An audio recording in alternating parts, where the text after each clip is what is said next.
So when our lucky guy gets to have some fun time with a big tata beauty who's all shy and awkward just because he goes to her house one day, I wonder how that story progresses further.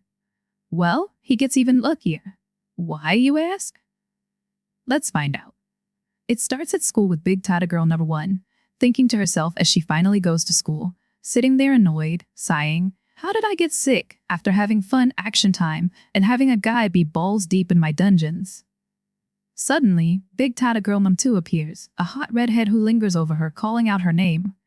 As she looks up, she says, "Ah, class person," annoyed that she didn't know her name.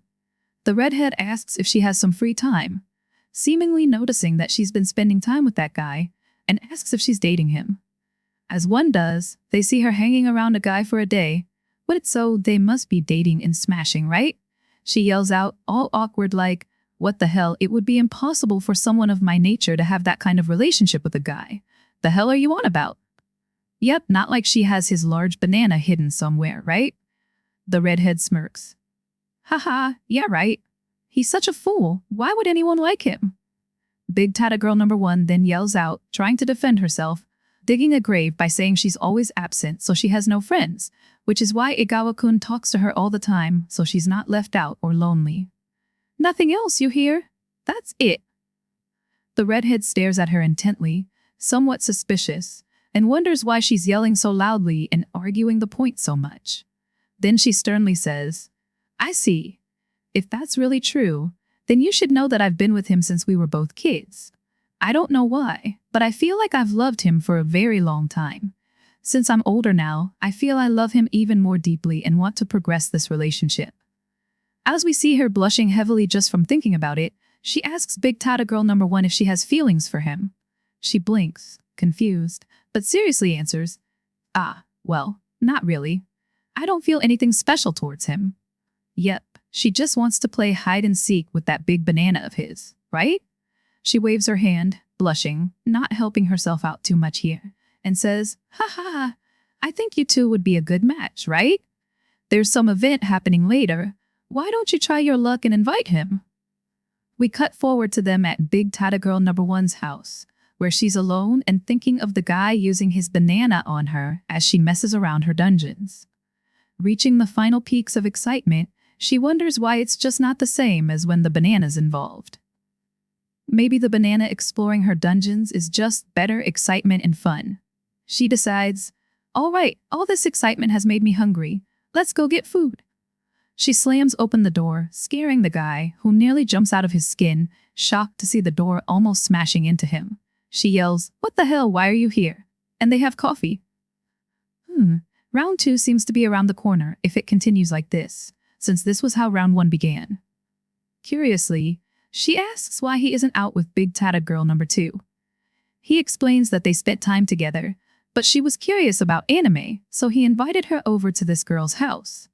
However, she suddenly declined and went home due to an appointment.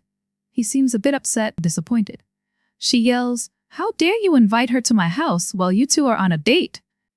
The hell is wrong with you, dude, inviting a girl to another girl's place? Are you out of your freaking mind? He yells back, it's not a date though.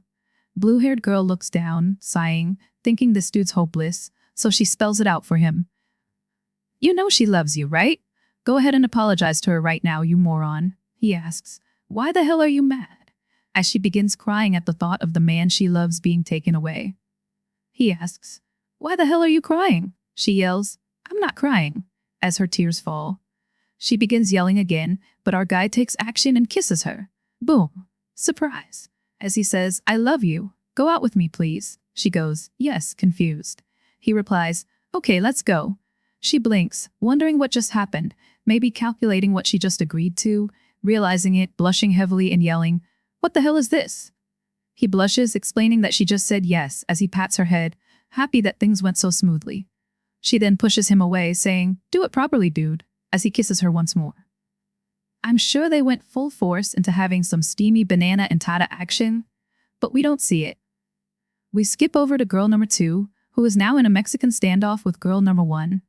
She tells girl number 1 that she likes him and wants to be with him, acting almighty as if she's in charge and saying this girl with glasses would never be with him.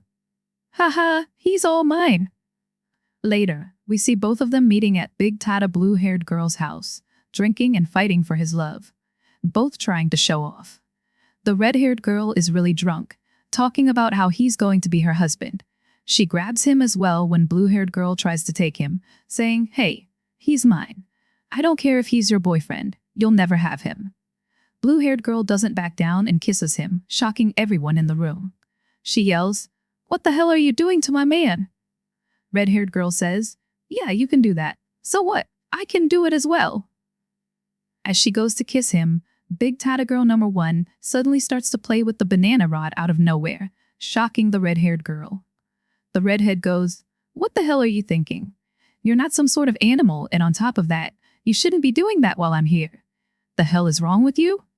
Big Tata girl number 1 responds, "Hey, I'm not perverted, I'm lewd," as she adjusts her glasses. "Yep, real nice one there. Totally different, good one."